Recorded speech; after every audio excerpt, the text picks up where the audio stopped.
تو لفظ اللہ پر ہم نے کلام کیا تھا کہ اللہ ایک ایسی ذات کا نام ہے، ذہن میں رکھیں تعریف. اگر وہ کہے اللہ کا انٹروڈکشن کروائیں تو یوں کروائیں گے کہ لفظ اللہ ایک ایسی ذات واجب الوجود کا نام ہے جو تمام صفات کمالیہ کی جامع ہے اور اپنے علم اور قدرت کے اعتبار سے ہر چیز کا احاطہ کیے ہوئے. وضاحت تو میں پہلے بھی کر چکا ہوں، تو میں پھر کر دیتا ہوں کہ واجب الوجود وہ ذات ہوتی ہے جو دیگر وجودوں کی علت اور سبب بنتی ہے، اس کے وجود کا کوئی سبب نہیں. جیسے اللہ تعالیٰ ہمیشہ سے ہے، اس کے وجود کا تو کوئی سبب نہیں ہے، لیکن اللہ تعالیٰ کے ماں سوا، اس کی صفات کے ماں سوا جتنی چیزیں ہیں اس کو اللہ نے پیدا فرمایا، تو ان کی پیدائش کا سبب عظیم کون ہے؟ اللہ تعالیٰ. تو اللہ تعالیٰ واجب الوجود کہلائے گا، اور جس کو اللہ نے پیدا کیا وہ ممکن الوجود کہلاتے ہیں. اور کبھی شارٹ وے میں کہہ دیتے ہیں اللہ واجب ہے، ہم ممکن ہے. پھر تمام صفات کمالیہ کی جامع ہے وہ ذات. اس کا مطلب ہے کہ ہر صفت کمال کی نسبت اللہ کی طرف ہی ہوگی. بعض تو صفات براہ راست جیسے علم ہے، قدرت ہے، حیات ہے، اس کا ارادہ ہے،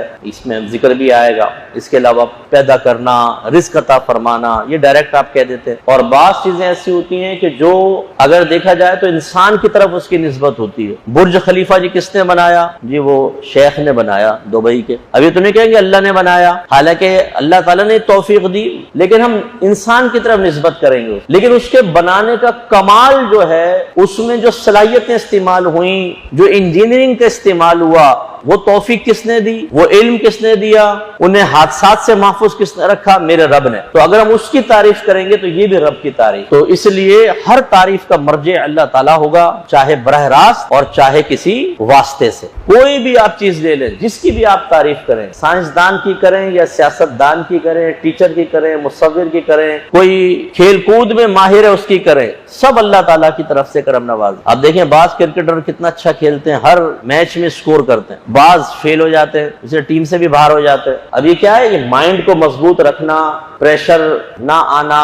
ورنہ جب پریشر آتا ہے، اگر آپ نے کرکٹ کھیلی ہو، فقیر نے بھی کافی کرکٹ کھیلی ہے، تو ہاتھ پاؤں ہی نہیں چلتے، بلہ ہی نہیں چلتا. آؤٹ آف فارم جب آدمی ہوتا ہے تو ایسا لگتا ہے جیسے اجنبی شاٹ لگا رہا ہے، وہ یہاں سے گیندیں نکلتی ہیں پتہ نہیں چلتا. اور جب وہ فارم میں ہوتا ہے تو گیند فٹ بال کی طرح نظر آتی ہے، بڑی نا، جیسا مرضی مارو لگے گی بلے پہ اور جائے گی باؤنڈری سے باہر.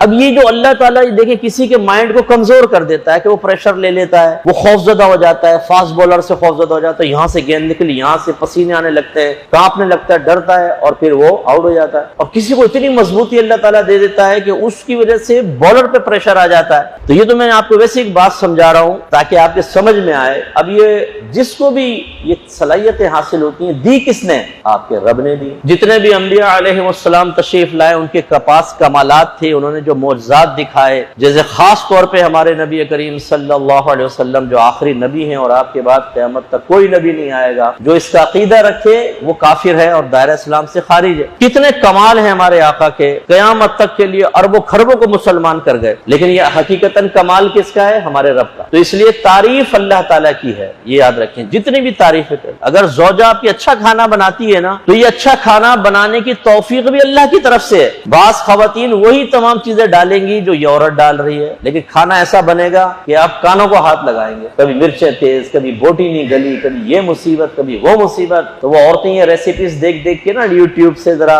بناتی ہیں، لیکن وہ چیزیں حاصل نہیں ہوتی. ایک دال اس نے بنائی، ایک دال اس نے بنائی. بعدوں کی دال کھائیں، دل چاہتا ہے کھائے چلے جاؤ، اور بعدوں کا گوشت کھائیں تو بولتے ہیں کہ یار جان کیسے چھٹے گی. یہ توفیق کس نے دی؟ ہاتھ میں ذائقہ کس نے دیا؟ اللہ تعالیٰ نے. تو اللہ تعالیٰ کو پہچاننے کی ضرورت ہے. نہیں ہے. کسی نے کہا کہ سوشل میڈیا پر مذہبی یا سیاسی طور پر جھوٹی افواہ پھیلانا جس سے انتشار پھیلے، اس کا کیا حکم ہے؟ دیکھیں بالکل ناجائز ہے، چاہے سیاسی بیس کے اوپر ہو چاہے مذہبی اعتبار سے ہو، کیونکہ جو پولیٹیشنز ہوتے ہیں ان کی بھی فیملیز ہوتی ہیں، ان کا بھی ایک حلقہ احباب ہوتا ہے، ان کے بچے بھی سکولز وغیرہ جاتے ہیں.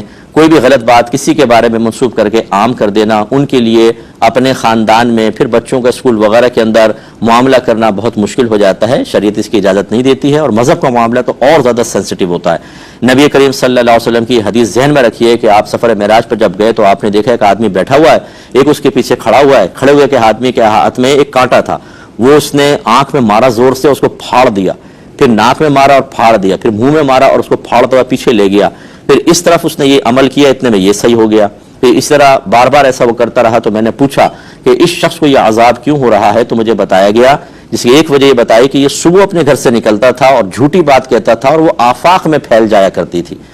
تو میں نے جب اس حدیث کو پڑھا تو میرے ذہن میں ایسی آیا کہ یہ وہ شخص ہوگا جو شاید اس صدی ہجری کا ہی ہوگا کیونکہ پہلے دور میں تو اتنی تیزی سے بات نہیں پھیلتی تھی، اس دور میں غلط بات آپ عام کریں، ہیڈنگ بہت ٹاپ کلاس کی بنا لیں، ایٹریکٹیو ہو، ایک دم شاکڈ کر دینے والی ہو، پھر دیکھیں کہ ہماری جو عوام ہے کس طریقے سے اس خبر کو قبول کرتی ہے اور فوراً پہ اپنے واٹس ایپ گروپس کے اندر اور دیگر جگہ ڈالتی ہے۔ میں ایسے تمام بھائیوں سے، بہنوں سے گزارش کرتا ہوں، اگر میرے مسلمان بھائی بہن ہیں تو آپ ایسا ہرگز نہ کیجئے۔ ایک دفعہ آپ کے ہاتھ سے چیز چلی گئی، آپ روک نہیں سکیں گے۔ جتنا جھوٹ عام ہوگا آپ کے لیے بہت بڑا گناہ جاریہ ہوگا، اتنا بڑا گناہ جاریہ۔ اور پھر یہ حقوق العباد کا مسئلہ ہے، کسی کی عزت خراب کر دینا، کسی پہ جھوٹا الزام لگا دینا، ہوگا یہ کہ آپ کو میدان معاشر میں کھڑا کیا جائے گا اور جس کے بارے میں آپ نے کہا اسے بھی کھڑا کیا جائے گا، اور پھر وہ مظلوم جو ہے وہ آپ سے حساب لے گا۔